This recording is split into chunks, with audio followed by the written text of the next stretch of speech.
Hello viewers, ഇന്ന് നമുക്ക് എൻ്റെ കയ്യിലുള്ള കുറച്ച് സാരി അടുക്കി പറക്കി വെച്ചാലോ.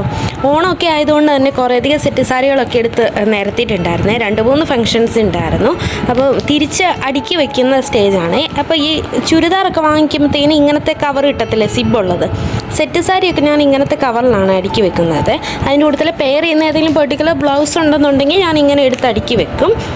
അല്ലാത്ത സാരീസൊക്കെ വേറെ തന്നെ പ്ലാസ്റ്റിക് കവറിലാക്കിയിട്ട് എടുത്ത് വെക്കും. അതാകുമ്പോൾ പൊടിയൊന്നും പിടിക്കാതെ നമുക്ക് സാരിയൊന്നും നമ്മളങ്ങനെ എപ്പോഴും ഉപയോഗിക്കുന്നതല്ലല്ലോ, വല്ലപ്പോഴും എടുക്കുന്നതായതുകൊണ്ട് തന്നെ പൊടിയൊക്കെ പിടിക്കാണ്ട് എടുത്ത് വെക്കാനായിട്ട് ഞാൻ ഇങ്ങനത്തെ കവറുകളാണ് യൂസ് ചെയ്യുന്നത്. പറഞ്ഞ പോലെ ഒരുപാട് സാരി കളക്ഷൻസ് ഒന്നും ഇല്ല എൻ്റെ കയ്യിൽ. നേരത്തെ ഒന്നും എനിക്കങ്ങനെ സാരി ഉടുക്കാനായിട്ട് ഇഷ്ടമല്ലായിരുന്നേ. അതായത് അത് മാനേജ് ചെയ്യാനായിട്ടൊക്കെ കുറച്ച് പാടല്ലേ. ഇപ്പോഴും അത് അങ്ങനെയൊക്കെ തന്നെയാണ്. എങ്കിലും ഇടയ്ക്ക് ആഗ്രഹം തോന്നുമ്പോൾ ഓഫീസിൽ ഞാൻ 1-2 ദിവസമൊക്കെ സാരി ഉടുത്തിട്ട് പോവേ. അപ്പോൾ ഓണ സീസണിലൊക്കെ ആയതുകൊണ്ട് ഒരു സെറ്റ് സാരി ഞാൻ ഈയിടെ ബാലരാമപുരം കൈത്തറി പോയപ്പോൾ പുതിയത് മേടിച്ചതാണ്. അതാണ് ഇത് ലാസ്റ്റ് ഇയറിൽ എനിക്ക് ഗിഫ്റ്റ് കിട്ടിയതാണ്. പിന്നെ ഇതൊരു ടിഷ്യൂ സാരി ലാസ്റ്റ് ഇയർ ഓണത്തിന് ഉടുക്കാൻ വേണ്ടിയിട്ട് മേടിച്ചാണ്. അങ്ങനെ 3 സെറ്റ് സാരിയാണ് കയ്യിലുള്ളത്. ഇത് പിന്നെ ഞാൻ നേരത്തെ വീഡിയോയിൽ കാണിച്ചിട്ടുണ്ട്. നമ്മുടെ ബ്ലൂ ചിക്ക് ഫാഷൻസിൻ്റെ തന്നെ വളരെ ബഡ്ജറ്റ് ഫ്രണ്ട്ലി ആയിട്ടുള്ളൊരു വിചിത്ര സിൽക്കിൻ്റെ സാരിയായിരുന്നേ. അതപ്പം ഞാൻ ഒരെണ്ണം വാങ്ങിച്ചതാണ്. 299 രൂപയേ ഉള്ളൂ ഇതിൻ്റെ പ്രൈസ്. ഇനിയാണെങ്കിൽ ആർക്കെങ്കിലും വേണമെന്ന് പറഞ്ഞിട്ടുണ്ടെങ്കിൽ ഒരേപോലത്തേക്ക് എടുക്കാൻ താല്പര്യമുള്ളവർക്കോ കൊറിയർ അയച്ചൊക്കെ നമ്മൾ തരുന്നതാണ്. നിങ്ങൾക്ക് എന്തെങ്കിലും കളറൊക്കെ ഉണ്ടെങ്കിൽ പ്രിഫറൻസ് ഉണ്ടെങ്കിൽ പറഞ്ഞാൽ നമുക്ക് അയച്ചു തരാൻ പറ്റുന്നതാണ്. ഇത് അതിൻ്റെ ബ്ലൗസ് അല്ല, പക്ഷേ അതിന് ഏകദേശം മാച്ച് ചെയ്യുന്നതെന്ന് തോന്നിയിട്ട് ഞാൻ എടുത്തു വെച്ചേക്കുന്നതാണ്. ഇതൊരു വെൽവെറ്റിൻ്റെ ബ്ലൗസാണ്. വെൽവെറ്റിൻ്റെ തുണിക്കൊരു പ്രത്യേകത ഉണ്ടല്ലോ, നല്ല കംഫർട്ടബിൾ ആണല്ലോ വെയർ ചെയ്യാൻ വേണ്ടിയിട്ട്. ഈ ബ്ലൗസ് ഇടാനായിട്ടും നല്ല കംഫർട്ടബിൾ ആണ്. പൊതുവേ എനിക്ക് വെൽവെറ്റിൻ്റെ ക്ലോത്ത് ഭയങ്കര ഇഷ്ടമാണ്. നല്ല സോഫ്റ്റാണ്, പിന്നെ ചൂട് കൂടുതലാണ്. ഇവിടുത്തെ ക്ലൈമറ്റിന് ഇത് ഒരുപാട് നേരം ഇട്ടുകൊണ്ടിരിക്കുക എന്ന് പറയുന്നത് വളരെ ബുദ്ധിമുട്ടുള്ളൊരു കാര്യമാണ്.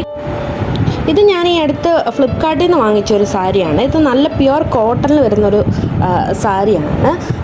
ഇതുവരെ ഞാൻ ഉടുത്തില്ല. ഇതിങ്ങനെ നല്ല കുഴഞ്ഞു കിടക്കുന്നത്. ഇതാകുമ്പോഴത്തേക്കും നമുക്ക് വേറെ ഞൊറിയൊന്നും പിടിച്ചു വെക്കേണ്ട കാര്യമില്ല, വാരി ചുറ്റിക്കൊണ്ട് പോകാൻ പറ്റില്ല. എല്ലാവരും അങ്ങനെ എളുപ്പത്തിന് അതൊക്കെ ആയിരിക്കുമല്ലോ ഇപ്പോൾ പ്രിഫർ ചെയ്യുന്നത്. ഇതങ്ങനെ വലിയ ഡിസൈനോ അങ്ങനെ ഇതൊന്നും ഇല്ല. അത്യാവശ്യം ഫോർമലായിട്ടൊക്കെ വെയർ ചെയ്യാൻ വേണ്ടിയിട്ട് അങ്ങനെ വാങ്ങിച്ചൊരു സാരിയാണ്. അതിൻ്റെ ബ്ലൗസ് പീസാണ് ഇത് തയ്ക്കാൻ വേണ്ടിയിട്ട് ഞാൻ ഈയിടെ വീട്ടിൽ പോയ സമയത്ത് സാരിയിൽ നിന്ന് ഇത് കട്ട് ചെയ്തെടുത്തായിരുന്നേ. വേറെ ബ്ലൗസ് തയ്ക്കാമല്ലോ എന്ന് വിചാരിച്ച് വീട്ടിൽ പോയ സമയത്ത് എനിക്ക് അങ്ങനെ തയ്ക്കാനൊന്നും അധികം സമയം കിട്ടിയില്ല. അതുകൊണ്ട് ഞാനത് തിരിച്ചു കൊണ്ടുവന്നു. ഈ ബ്ലാക്കാണ് അതിൻ്റെ കൂടുതൽ പെയർ ചെയ്തത്. അപ്പോൾ ഞാൻ ഫ്ലിപ്കാർട്ടിൽ തന്നെ നോക്കിയപ്പോഴത്തേന് റെഡിമെയ്ഡ് ബ്ലൗസ് അത്യാവശ്യം നല്ല അഫോർഡബിൾ ഓപ്ഷനിലുണ്ടായിരുന്നു. അങ്ങനെ ഞാനൊരു ബ്ലൗസ് ഓർഡർ ചെയ്തിട്ടുണ്ട്. അപ്പോൾ അത് വന്നു കഴിഞ്ഞിട്ട് ഇത് ബാക്കി സ്റ്റിച്ച് ചെയ്യാമെന്ന് വിചാരിച്ചു. അത് ഓക്കെ ആണെന്നുണ്ടെങ്കിൽ ആ ബ്ലൗസ് തന്നെ പെയർ ചെയ്യാം. ഇത് പിന്നീട് തയ്ക്കാമെന്ന് വിചാരിച്ച് മാറ്റി വെച്ചേക്കുന്നതാണ്. ഇതാണ് ഞാൻ ആദ്യമായിട്ട് എനിക്ക് വേണ്ടിയിട്ട് സ്വന്തമായിട്ട് മേടിച്ചൊരു സാരി. ഇതെൻ്റെ ഒരു കൊളീഗിൻ്റെ കല്യാണത്തിന് പോകാൻ വേണ്ടിയിട്ട് മേടിച്ചൊരു സാരിയായിരുന്നേ. ആ ടൈമിൽ ഇത് ഭയങ്കര ട്രെൻഡായിരുന്നു. ഇപ്പോൾ ഏകദേശം ഒരു 3 വർഷത്തിന് മേലെയായേ. ഇങ്ങനെ ബോർഡർ ഇല്ലാത്ത സാരികൾ ഒരു സമയത്ത് ഭയങ്കര ട്രെൻഡായിരുന്നല്ലോ. ഇപ്പോഴും ഞാനിത് ഇടയ്ക്കിടയ്ക്ക് യൂസ് ചെയ്യാറുണ്ട്. ഇത് അത്യാവശ്യം നല്ല സാരിയാണ്. പിടിച്ച് അയൺ ചെയ്തൊക്കെ വെച്ച് കഴിഞ്ഞിട്ടുണ്ടെങ്കിൽ നമുക്ക് നല്ല അടിപൊളിയായിട്ട് ഉടുക്കാൻ പറ്റുന്നതാണ്. ഇതിൻ്റെ ബ്ലൗസ് പീസ് ഇത് കണ്ടോ, ബ്ലൗസിൻ്റെ ഇത് വിത്ത് ബ്ലൗസ് ആയിരുന്നു. ഇത് സാരിയുമായിട്ട് വലിയ ബന്ധമില്ല ബ്ലൗസിൻ്റെ ഈ പോർഷനൊക്കെ എന്തിനു കൊടുത്താന്ന് അറിയത്തില്ല. അങ്ങനെ ഇത് ആദ്യമായിട്ട് വാങ്ങിച്ചൊരു സാരിയാണ്.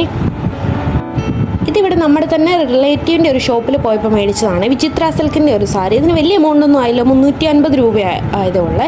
അപ്പോൾ ഇതിൻ്റെ വേറൊരു കളറ് ഞാനും ചേച്ചിയായിട്ട് മേടിച്ചു. അതൊരു ലാവൻഡർ ഷെയ്ഡായിരുന്നു. അപ്പോൾ ഞാൻ ഇത് ഒരു പ്രാവശ്യം ഞാൻ ഉടുത്തിട്ടുണ്ടായിരുന്നു. പിന്നീട് ഇത് നമുക്ക് വെട്ടി എന്തെങ്കിലും ചുരിദാർ തയ്ക്കാനൊക്കെ ആണെങ്കിൽ യൂസ്ഫുൾ ആണല്ലോ. ഇതും നമുക്ക് ഉടുക്കാനായിട്ടൊക്കെ എളുപ്പമാണ്. ഇങ്ങനെ ഒഴുകി കിടക്കുന്ന സാരികളൊക്കെ ആകുമ്പോഴത്തേക്കും ഉടുക്കാനായിട്ട് എളുപ്പമാണല്ലോ. ഇത് ആ സാരിയുടെ കൂട്ടത്തിൽ തന്നെ വാങ്ങിച്ച വിത്ത് ബ്ലൗസാണ്. വിത്ത് ബ്ലൗസ് അല്ല, റെഡിമെയ്ഡ് ബ്ലൗസ് വാങ്ങിക്കാൻ കിട്ടത്തില്ലേ, അങ്ങനെ വാങ്ങിച്ചാണ്. ഇതിന് 300 രൂപയാണ്. ഈ വർക്കൊക്കെ കാണാനായിട്ട് അത്യാവശ്യം ഇതുണ്ട്. ഇത് ബനിയൻ ടൈപ്പാണ് വരുന്നത്. അപ്പോൾ ആ സാരിയിൽ നിന്ന് അത്യാവശ്യം കളർ ഇളകുന്നുണ്ടായിരുന്നേ. വാഷ് ചെയ്തിട്ടും പോയിട്ടില്ല. അപ്പം സാരിയുടെ കൂട്ടത്തിലാകുമ്പോഴത്തേക്കിന് വലിയധികം അങ്ങനെ അറിയത്തില്ലല്ലോ. അതുകൊണ്ട് അത് ജസ്റ്റ് ഒന്നും കൂടി കഴുകി നോക്കാമെന്ന് വിചാരിച്ച് അങ്ങനെ വെച്ചേക്കുന്നതാണ്. ഇതൊരു സമയത്ത് ഭയങ്കര ട്രെൻഡിങ് ആയിരുന്നൊരു സാരിയാണ്, ഇൻഡിഗോ സാരി. ഞാനിത് മീഷോയിൽ നിന്ന് മേടിച്ചതാണ്. ആ സമയത്ത് ഇനി അത് 500 രൂപ താഴെ ഉള്ളായിരുന്നു. ഇപ്പോഴും ഇത് നല്ല ട്രെൻഡിങ്ങിൽ തന്നെ ഉള്ളതല്ലേ. ഉടുക്കാനായിട്ട് ഭയങ്കര എളുപ്പമാണ്. എങ്ങനെ വെച്ചാലും ഈ സാരി ഇരുന്നോളും. ഇത് ഒരു ഭയങ്കര ലൂസായിട്ട് കിടക്കുന്ന അങ്ങനത്തെ ഒരു ടൈപ്പ് ഓഫ് മെറ്റീരിയൽ അല്ല. കുറച്ചൊരു കോട്ടൺ മിക്സിൽ വരുന്നതാണ്. പ്യുവർ കോട്ടൺ ആണോ എന്ന് ചോദിച്ചാൽ അതുമല്ല. പക്ഷേ ഇതിന് എങ്ങനെ വേണമെങ്കിലും നമുക്ക് ഉടുക്കാൻ പറ്റും. പ്ലീറ്റ് പിടിച്ചിട്ടായാലും അല്ലാതെ ആയാലും ഒക്കെ ഉടുക്കാൻ പറ്റുന്നതാണ്. ഇപ്പോൾ ഇത് വാങ്ങിച്ചിട്ട് ഏകദേശം ഒരു വർഷത്തിന് മേലെയായി. അങ്ങനെ കളറൊന്നും പോയിട്ടില്ലേ. ഇപ്പോഴാണെങ്കിലും അത് പുതിയതുപോലെ തന്നെയാണ് ഇരിക്കുന്നത്. ഇതാണ് അതിൻ്റെ ബ്ലൗസ് വരുന്നത്. ബ്ലൗസ് ഇതിൻ്റെ കൂടുതലിട്ട് പെയർ ചെയ്യുമ്പോഴത്തേക്കിനും അത്യാവശ്യം നല്ലതാണ്. വേറൊരു ഡിസൈനാണ്, ഏകദേശം ഒരു കോൺട്രാസ്റ്റ് പോലെ വരുന്ന രീതിയിലാണ് ഇതിൻ്റെ ബ്ലൗസ് വന്നിരിക്കുന്നത്.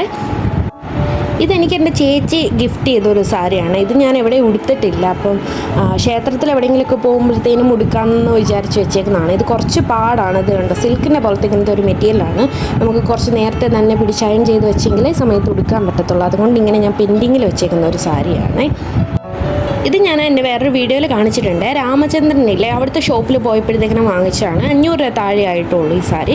ഇത് കണ്ടോ, സിൽക്ക് പോലത്തെ നല്ലൊരു സോഫ്റ്റ് മെറ്റീരിയലാണ്. നമുക്ക് എങ്ങനെ വേണമെങ്കിലും ഉടുക്കാൻ പറ്റും.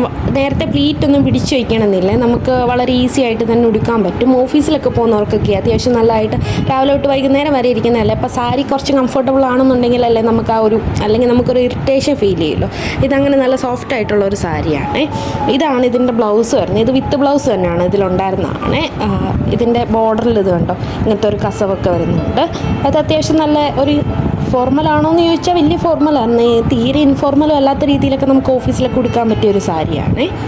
ഒരു സമയത്ത് എനിക്ക് ഭയങ്കര ആഗ്രഹമായിരുന്നു തയ്യൽ പഠിക്കണം എന്നുള്ളത്. മറ്റേ ചവിട്ടുന്ന ഉഷയുടെ മെഷീനില്ല, അതൊക്കെ പലയിടത്തും കാണുമ്പോഴത്തേക്കിനും എനിക്കും തയ്ക്കണം, അങ്ങനെ ഭയങ്കര ആഗ്രഹമായിരുന്നു. അങ്ങനെ ആദ്യമായിട്ട് ഒരു ഇലക്ട്രിക് മെഷീൻ മേടിച്ചു. അതാണെങ്കിൽ നന്നായിട്ട് തയ്ക്കാനൊന്നും പറ്റിയില്ല. 1 മാസം കഴിഞ്ഞപ്പോൾ തന്നെ കംപ്ലൈൻ്റ് ആയേ.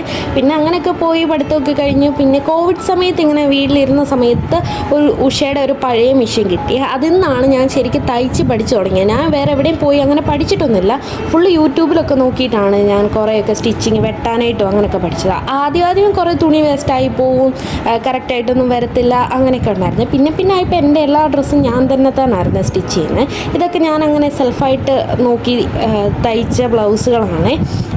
നമുക്കാകുമ്പോഴത്തേക്കിന് ഇത്തിരി തെറ്റിയാലും ഒന്നും കുഴപ്പമില്ലല്ലോ. അങ്ങനെ എൻ്റെ എല്ലാ ഡ്രസ്സുകളും അത്യാവശ്യം ഞാൻ തന്നെയാണ് തയ്ക്കുന്നത്. അപ്പോൾ തയ്യലൊക്കെ അറിയാമെന്നുണ്ടെങ്കിൽ അത്യാവശ്യം എല്ലാവർക്കും ജസ്റ്റ് നമ്മുടെ ഒരു ഡ്രസ്സൊക്കെ ഒന്ന് ഷേപ്പ് അടിക്കണമെങ്കിലോ ഒക്കെ യൂസ്ഫുൾ ആയിരിക്കുമല്ലോ. ഇതെൻ്റെ ഒരു സെറ്റ് സാരിയുടെ ബ്ലൗസാണ്. ഈ ബ്ലൗസ് തയ്ച്ച് കഴിഞ്ഞപ്പോൾ എനിക്ക് എന്നെക്കുറിച്ച് തന്നെ ഒരു പ്രൗഡ് മൊമെൻറ്റ് തോന്നി. അതായത് ഇങ്ങനത്തെ ബ്ലൗസിന് അറിയാമല്ലോ, ഇങ്ങനത്തെ വർക്ക് ഇതിലുണ്ടായിരുന്നതാണ്.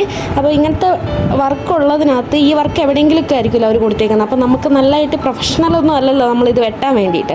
അപ്പോൾ ഇത് വെട്ടി കറക്റ്റ് ഒരു കയ്യിൽ ഇത് വരണം. അതേപോലെ തന്നെ ഇത് വെട്ടി വെക്കാൻ പറ്റത്തില്ലല്ലോ, കയ്യിലുള്ളത് ഇതിൻ്റെ കൂട്ടത്തിൽ ഇതുണ്ട്, ഇതിൽ സ്റ്റിച്ച് ചെയ്ത് പിടിപ്പിച്ചേക്കുന്നതാണ്. അപ്പോൾ ഇത് നമുക്ക് വെട്ടി വെക്കാൻ പറ്റത്തില്ല, അപ്പോൾ തുണി പിന്നെ കുറഞ്ഞു പോകുമല്ലോ. അങ്ങനെ കറക്റ്റ് ഇത് രണ്ടും കയ്യിൽ വന്നിട്ട് പിന്നെ ഇതിൻ്റെ ബാക്ക് പോർഷനിലായിരുന്നു ഈ വർക്ക് വരേണ്ടത്. ഇത് പിന്നെ വെട്ടി വെക്കാനേ പറ്റുള്ളായിരുന്നു. അങ്ങനെ ഇത് വെട്ടി തയ്ച്ചു. സാധാരണ ഞാൻ ഇങ്ങനത്തെ ഈ ബീഡ്സൊക്കെ ഉള്ള ടൈപ്പൊക്കെ തയ്ക്കുന്ന സമയത്തെ എന്തെങ്കിലും മണ്ടത്തരങ്ങളൊക്കെ കാണിച്ച് ഇതിൻ്റെ പൊക്കത്തോടെയൊക്കെ തയ്ച്ചു വിടും. അങ്ങനെ കുറേ സൂചി ഒടിച്ചതിന് ശേഷമൊക്കെ ആയിരിക്കും തയ്ക്കുന്നത്. പക്ഷേ ഇത് തയ്ച്ചപ്പോഴൊക്കെയാണ് എനിക്ക് മനസ്സിലായത് എൻ്റെ പൊക്കത്തോടെ സൂചി കയറ്റുമല്ല, പകരം ഹെമ്മിങ് ചെയ്ത് ഇങ്ങനെ എടുക്കുകയാണെന്നൊക്കെ ഉള്ളത് പിന്നെയാണ് മനസ്സിലായത്. ഇപ്പോൾ അത്യാവശ്യം എൻ്റെ എല്ലാ ഡ്രസ്സുകളും ഞാൻ സെൽഫായിട്ടാണ് തയ്ക്കുന്നത്. വീട്ടിലായിരുന്നപ്പോൾ മെഷീൻ ഉണ്ടായിരുന്നു. ഇപ്പോൾ ഇങ്ങോട്ട് ട്രിവാൻഡ്രത്തേക്ക് വന്നപ്പോഴത്തേനും മെഷീൻ ഇല്ലാത്തതുകൊണ്ട് ചിലത് അത്യാവശ്യമുള്ളതൊക്കെ ഞാൻ പുറത്ത് കൊടുത്ത് തയ്പ്പിക്കും. അല്ലെങ്കിൽ എൻ്റെ ചേച്ചിക്ക് മെഷീനുണ്ട്, വെട്ടിയിട്ട് അവളുടെ കയ്യിൽ കൊടുത്തിട്ടുണ്ടെങ്കിൽ അവൾ സ്റ്റിച്ച് ചെയ്ത് തരാം. അങ്ങനെയൊക്കെയാണ് ഇപ്പോൾ ചെയ്യുന്നത്. എല്ലാ കാര്യങ്ങളും നമ്മളെ ഒരാൾ പഠിപ്പിച്ചു തരണമെന്ന് നമുക്ക് വാശി പിടിക്കാൻ പറ്റത്തില്ല. കുറേ കാര്യങ്ങളൊക്കെ നമുക്കങ്ങനെ സെൽഫായിട്ട് പഠിക്കാൻ പറ്റുന്ന കാര്യങ്ങളുണ്ടായിരിക്കും അല്ലേ. ഞാനങ്ങനെ ഒത്തിരി ട്രൈ ചെയ്യുന്ന ആളാണ്. എന്ത് കാര്യമാണെങ്കിലും കുറേ കൂടെ സെൽഫായിട്ടൊക്കെ ചെയ്യാൻ നോക്കുക. അതെപ്പോഴായാലും നമുക്ക് ഉപകരിക്കത്തല്ലേ ഉള്ളൂ. എല്ലാ കാര്യത്തിനും നമ്മൾ വേറെ ആളെ ഡിപ്പെൻഡ് ചെയ്ത് ചെയ്ത് തരാമോ എന്ന് ചോദിക്കുമ്പോൾ 1-2 പ്രാവശ്യമൊക്കെ എല്ലാവരും ചെയ്തു തരില്ലേ. പിന്നെ അവർക്കും ഒരു മടുപ്പ്, അവർക്ക് ഇത് തന്നെ ചെയ്തുകൂടെ എന്നുള്ളത്. ഞാനെപ്പോഴും ഒരു സെൽഫ് ലേണറാണ്. എനിക്ക് സ്വന്തമായിട്ട് പഠിക്കാൻ ഇഷ്ടമാണ്, ചെയ്യാൻ ഇഷ്ടമാണ്, അങ്ങനെയുള്ള ഒരാളാണ്. അപ്പോൾ അത്രയേ ഉള്ളൂ. ഇത്ര നേരം വീഡിയോ കണ്ടതിനും okay, thank you so much. കൂടുതൽ വീഡിയോസ് കിട്ടുന്നതിനായിട്ട് നമ്മുടെ ചാനൽ സബ്സ്ക്രൈബ് ചെയ്യുക, ഷെയർ ചെയ്യുക. Thank U.